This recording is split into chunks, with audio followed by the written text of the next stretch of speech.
रामपुर गांव में मयंक नाम का एक लड़का रहता था। वो कबाड़ की चीजों से कुछ बनाने की जुगत में लगा रहता था। कभी पुराना टीवी खोलकर देखता तो कभी पुराना रेडियो।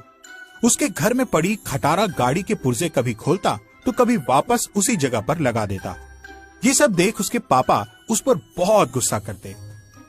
मयंक, मैंने तुम्हें कितनी बार बोला है, कुछ काम किया करो, 4 पैसे आएंगे घर में।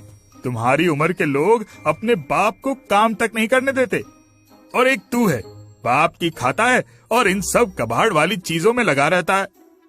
तभी हर बार की तरह मयंक की माँ उसे अपने पापा के गुस्से से बचाने आ गई।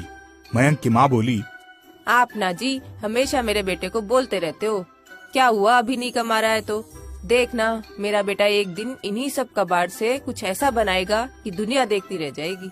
हाँ, बिल्कुल सही कहा। दुनिया देखती ही क्यों रह जाएगी, बल्कि बोलेगी भी। वो देखो, मास्टर दीनानाथ का लड़का कबाड़ी वाला बन गया है।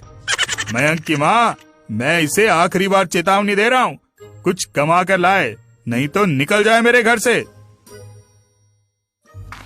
ये बोलते हुए मयंक के पापा वहाँ से चले गए। तभी मयंक की मम्मी मयंक के पास गई और बोली, बेटा अब तू ज्यादा मत सोच, मुझे पता है तू कुछ अच्छा करेगा, ले खाना खा ले। नहीं माँ, मुझे भूख नहीं लगी है। पापा हमेशा मुझे डांटते रहते हैं, पर क्या करूं, मुझे इस काम के अलावा और किसी काम में मन नहीं लगता। हाँ, लगेगा भी कैसे, अभी बाप के हराम की कमाई जो खा रहा है, जब पेट में रोटी नहीं रहेगी तब पता चलेगा। मयंक की माँ, आज से इसका खाना पीना बंद, और अगर ज्यादा कुछ बोला तो घर से भी निकाल दूंगा इसे। ये सब सुन मयंक को काफी गुस्सा आ रहा था। वो घर से बाहर निकल गया और बाहर बैठकर कुछ सोचने लगा। तभी आसमान से उसे कुछ आग का गोला सा गिरता हुआ दिखाई दिया, जैसे कोई बड़ी सी चीज टुकड़ों में बंटकर गिर रही हो।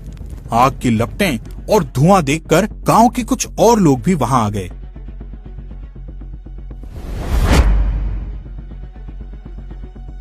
सभी दौड़कर उस तरफ जाने लगे जहां आग का गोला गिरा था। मयंक भी वहां आ गया। मयंक को ये समझ में नहीं आ रहा था कि ये क्या है।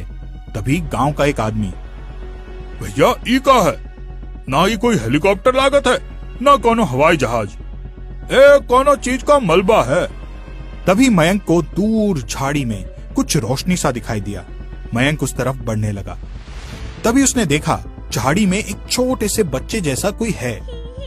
उसके सर पर एक अजीब तरह की लाइट किसी बल्ब की तरह जल रही है। तभी उसने गौर से देखा, उस बच्चे की आंखों से आंसू भी निकल रहे थे।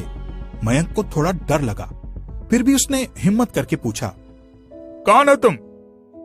तभी उस बच्चे ने जवाब दिया, मैं एक एलियन हूँ, दूसरे ग्रह से आया हूँ। मैं अपने मम्मी पापा से छुपकर उनके हवाई जहाज में बैठकर कुछ छेड़छाड़ कर रहा था। पता नहीं कैसे वो स्टार्ट हो गया और धरती की तरफ आकर क्रैश हो गया। अब पापा बहुत डांटेंगे, मैं कैसे वापस अपने घर जाऊं? हर ग्रह के पापा लोग ऐसे ही होते हैं। अच्छा, तुम टेंशन ना लो, मैं कुछ उपाय करता हूँ। तभी मयंक ने गांव वालों को जाकर सारी बात बताई।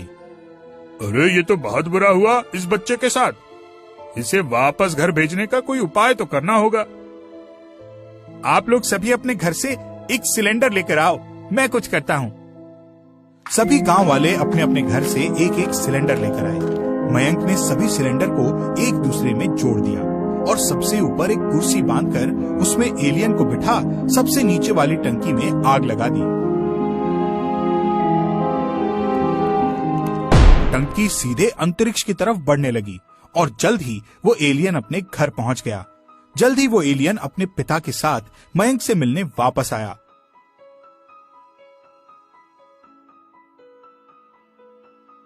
एलियन के पिता ने गांव वालों को धन्यवाद दिया। आप सभी पृथ्वीवासी बहुत अच्छे हैं। आज से एलियन समाज आपको हर संभव मदद करेगा। कृपया करके ये तोहफा कबूल करें। उसने पूरे गांव को धनवान बना दिया और मयंक को अपने ग्रह की सैर पर भी लेकर गया।